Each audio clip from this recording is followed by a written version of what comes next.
When it comes to Edisto Island history and culture, I don't think there's anybody who's more positioned than I am to really get the true story out, and that's important to me. If I can go back in time to when I was in the fifth grade, um, our teacher, her name was Miss Nesbitt, but she was going over U.S. history, and she gave us the textbook to take home with us. When I took the textbook home, I looked, and it was a chapter on different, groups. And when it came to African Americans, we were relegated to only one paragraph, and that bothered me. You got to remember, I was in the fifth grade, so I was about 10 years old, but that bothered me because I thought to myself, where are our achievements? Where were our contributions? Where was our, inventions, our accomplishments?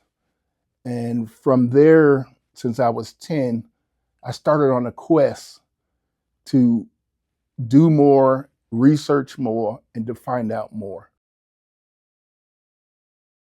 When it comes to Gullah Geechee history and culture, it is really ingrained in me. I was born in it. Edisto Island is approximately 40 miles south of Charleston, South Carolina. It's an island. It's probably 12 miles long and 8 miles wide. But the whole culture resonates within the island. You're talking about the foodways, the dance, the spirituality, the basket weaving, all kinds of cultural implications that is unique to the Western African diaspora, I would say. So it's a way to connect back to Africa to today, and I think that's very special for us to know our ancestral roots, and that's the Gullah Geechee history and culture. In terms of genealogy on Edisto Island, a lot of people don't understand that up until 1920, there was no bridge to get across. So the only way to get to Edisto Island was by boat. So essentially, everybody on Edisto Island is related one way or the other, and that includes both black and white. So when it comes to genealogy, it's a very convoluted tree, but everybody is related, or either by cousin, by blood, by marriage, and that's what's fascinating about it. When I stand before the Hutchinson House, great pride comes into my heart. I remember my grandmother, who was the catalyst behind the Hutchinson House. She was 97 when she went home to be with the Lord. And my grandmother, Myrtle, made this her life work to make sure that the story of African Americans and a resilient um, quest for independence and economic empowerment was told. So the Hutchinson House is very special, not only to me personally, but to a lot of African Americans who had to survive, coming out of the Civil War and into the 19th and 20th century.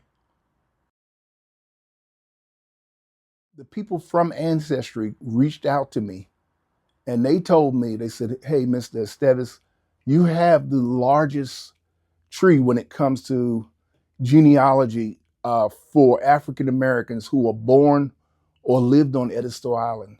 And I thought that was significant. But when it comes to genealogy and people's search or quest for who they are, I think it's enlightening to them to understand their beginning. Um, you know, so often in the African American community, most people can't trace their lineage past a maybe grandmother or great grandmother. But through my tree, which I have close to 10,000 people on it now, and that includes photos, um, different documents such as birth certificates, death certificates, census records. So they're able to go back to maybe the 18th and 19th century, which is huge. My responsibility as a storyteller is to make sure that the true and honest story gets out about African American history and culture. And I aim to do just that. Starting in 2018, um, I started to publish books on Edisto Island. Um, just so you know, I am the first African American author that has authored non-fictional books about Edisto Island. Before then, it was only all white authors. So I'm the first African American author to tell the story from an African American perspective. What I did was I interviewed probably close to 70 people who were longtime residents of Edisto Island to make sure I got the correct story. My first book is Edisto Island, The African American Journey, and that was published in 2019. I also published another book during the pandemic, and that's called The Migration to Florida, and that was in 2020.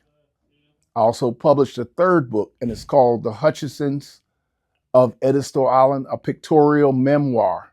And all of these books are essentially, about Edisto Island and its history and culture. So if someone is visiting Edisto Island for the first time, I want them to know that there's more than just Edisto Beach. A lot of tourists and visitors flock to the beach, and that's good. But learn more about Edisto Island, the place. There's a great museum called Edisto Island Museum. Of course, there is the Hutchinson House, which will soon be open, and that's primarily focused on African American history and culture, or Gullah Geechee history and culture, that will be opening soon. So get to know the history of the entire island, and I think that you would be fascinated and you would want to learn more.